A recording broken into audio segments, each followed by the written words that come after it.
Hey, it's David. Front brakes on the Bandit need the seals changing, so let's get on with that.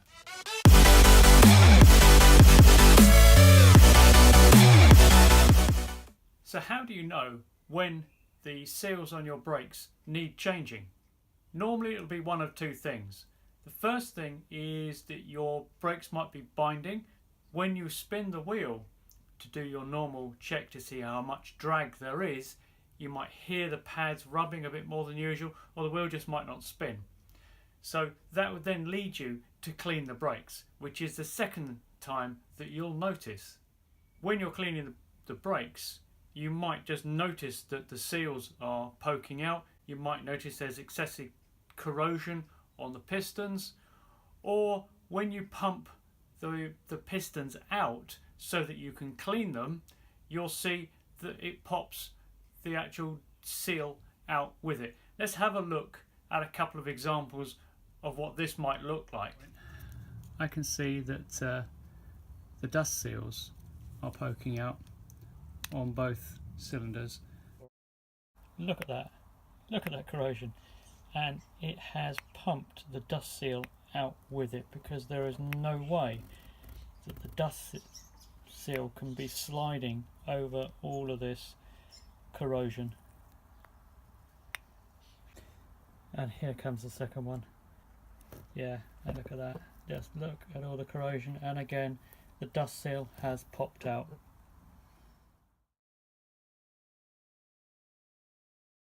What normally happens is there's build-up of corrosion inside the groove in which the seal sits. As the corrosion sort of pushes outwards, the seal is pushed tighter and tighter against the piston, to the point where the piston starts to drag a little bit. So let's pull the pistons out, get those seals out, and give it a good clean. New seals in, pistons back in, and get it back together.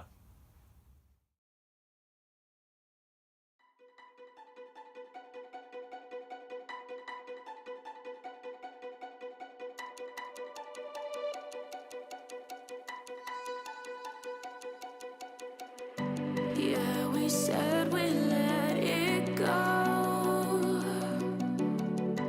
but we settled for the last. With the 650 Bandit, there's a few different ways you can get them out. You can pull them out manually with a pair of caliper pliers, or a blind bearing puller will lock in there and allowing you to pull them out, or you've got to pump them out. Now, there are two ways to pump the pistons out: with the hydraulic fluid in your brakes, or with air. Now, the hydraulic fluid is the simplest and safest way of doing it. Air is more of a last resort, and you might not have access to it anyway, although I have done it with a bicycle pump, so it is possible if you're actually willing to be a bit creative. What will typically happen when you start pumping the pistons out is that one will move first. One either has more pressure from the brake cylinder, or it's less stuck, so the other one will move out. If you just keep pumping, what will happen is the first one will pop out, and then the second one will still be stuck in there, and there will be no way to pump it out. So if you do pop it out, just push it back in. You need to block it from coming all the way out, and that means putting something in front of it that still allows the other piston to come out. Now, ideally something soft like a piece of wood, but something that's not going to damage the face of the piston. With that locked in place, you can now pump again, and the other one will come out, either all the way or enough of a way out for you to be able to pull it out manually. Now, what we don't want to do is to grab the pistons with pliers or anything that's going to mark the outside face, because that will tear the seals up when the piston goes all the way back in. If you are doing it with air, then you need to take precautions.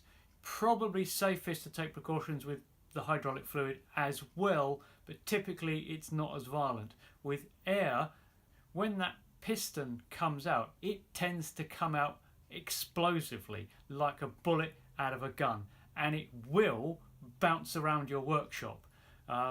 If you're anywhere in the path of that, it will hit you.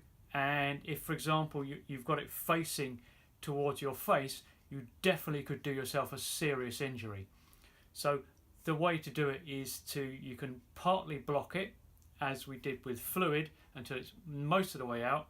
And then what you need to do is to take a cloth and to put that cloth across in front of the piston and wrap it around the caliper, so that when that piston pops out, the cloth will contain it and it doesn't bounce around anywhere and cause you or anybody else injuries. Now, I'm working on filming this caliper because it's easier for me to film. Normally when you work on the brakes, always start with the one that's furthest away from the reservoir, so it's got the longest brake run to it. Bear in mind the caliper is full of fluid, so you need to have something like a cloth or whatever down to take the fluid as it runs out. These really are hard work, and it just underlines the fact that the seals are damaged. Let's use the brake lever.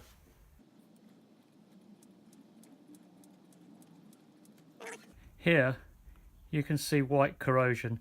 Some of this is salt, but a lot of this will be alloy corrosion. So absolutely overdue time to pull these out. Best off wearing gloves for this. So there we go. So there's the white corrosion that you so often get. Pistons seem to be in pretty good order. What we'll do is we'll give them a bit of a polish up, but they look fine. So pistons come out quite nice.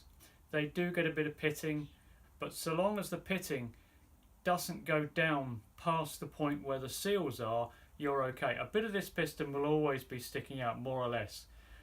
When we put them in, we are going to push them all the way in. So we need to get rid of anything that's sticking up, because anything that's sticking up out the surface of these will drag across the seal and damage it. But cleaning them is really easy. You just need a little bit of metal polish and a cloth. So a little bit of polish on the piston.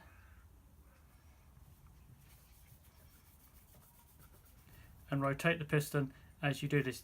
So just to keep it moving. Now if the pitting is bad, buy new pistons. They're expensive, but it's your brakes, so they're really important. So it's worth the investment. And the polished surface will help them slide through the seals. And there's still a few little marks in there, but nothing I can feel.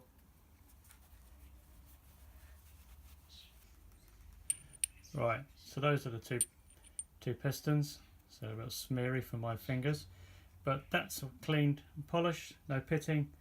And this one just needs the same treatment. As you can see, there's some black bits of brake dust and stuff that you just embedded onto the surface. So a couple of minutes work on each piston and they're ready to be reinstalled. With the pistons cleaned, now we need to clean out inside the caliper and inside the seats that those seals fit into, because if you'll remember, that's where the big problem really is. There will be corrosion and salt and other dirt inside those seats, which needs to be cleaned out, so that when we put the new seals in, they seal all the way down to the bottom and the piston is free to move in and out normally. You will see here I'm using a pick, and I do tend to do this, but I won't necessarily recommend that you do. You need to be sure you don't cause any damage in the grooves, though it shouldn't cause an issue if there's a slight scratch down in there, but you do need to get the corrosion out. On an older caliper there is always corrosion. Right, you don't really want to cause any damage inside the bottom of that seal, although the corrosion has already caused damage. There's not much we can do about that. But when that seal is sealing, it's not only sealing against the piston, it's also sealing against the cylinder wall. So if we make a gouge, then fluid can start to leak around. Now when I do use a pick, I am very, very careful only to hold it very gently and to be touching it very lightly. I'm not gouging away in there. I'm holding it often with just 2 fingers, just running it round there, so it actually gets into the edges, which are very hard to clean just with a brush. Use brake cleaner to wash it all out. Have a check, carry on cleaning until you're happy, and it is quite hard to see in there, all of those. And clean the outside of the caliper as well while you're at it, so that you can handle it cleanly. Ideally you would have cleaned the outside of the caliper before you actually start taking it apart, because it will make your experience so much more pleasant.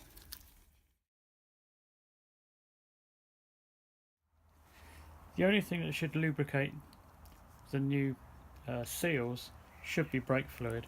Now a quick tip for this is, instead of pulling this whole seal off, just make a hole at the bottom and a hole at the top. That will allow you to pour the fluid out in a controlled manner. Let's just pour a little bit into the lid.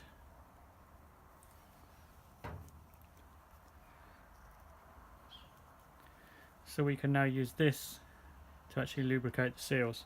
Now you've got a big seal and a little seal. The big seal is the fluid seal, the little seal is the dust seal. So this one goes in first. We're trying to keep everything clean at the moment, so clean your hands, put new gloves on or whatever. Now, so this is lubricated with brake fluid, and it just pops in to here and sits in its groove. It's a square profile for these, so they're not sided. You don't have to put them particular ways round, which you do with some, but not with these. Now don't go overboard worrying about getting these in. If they go in too far, just pull them back, and then just check that is sealed or sitting tight in its rim. It should just pop in there. And the same with the second one. Some people like to push them in and then pull them back out so that they go in, but I find if you just pop it in on one side,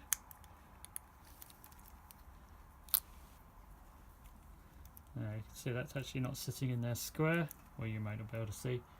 There you can see it is actually sitting up a little bit. Now that might indicate, when that happens, that you haven't got the actual groove properly smooth, but that's actually sitting in there nicely now. And the same with the dust seals.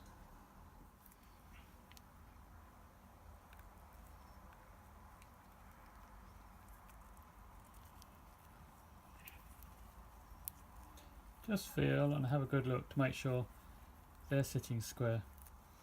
So let's wipe the brake fluid off. It's dripped as we've done that. Now with the pistons, I like to use a little bit of red rubber grease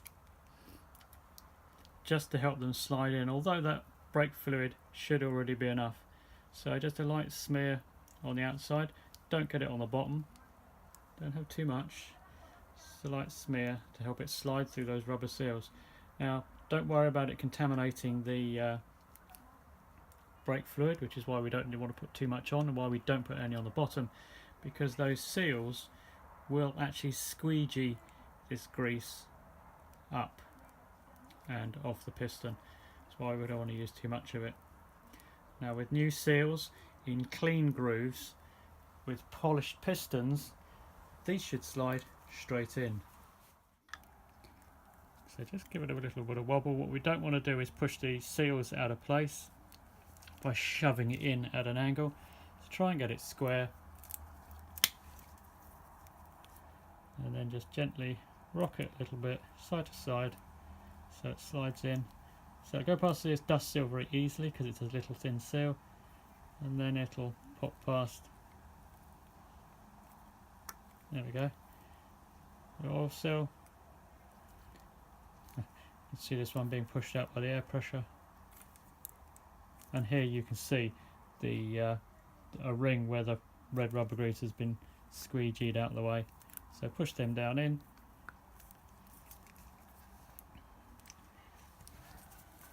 And clean off all of the excess rubber grease. We don't want the grease to sit there because it will attract the brake dust and cause it to sit against there. We want them all the way back for two reasons. There's less air in the back here, so by pushing those all the way back, which means it's easier to bleed, and also it gives us the maximum amount of room to put the pads in. Couldn't let you want it though. Who am I to let you down? No. Who am I to let you down, down, down?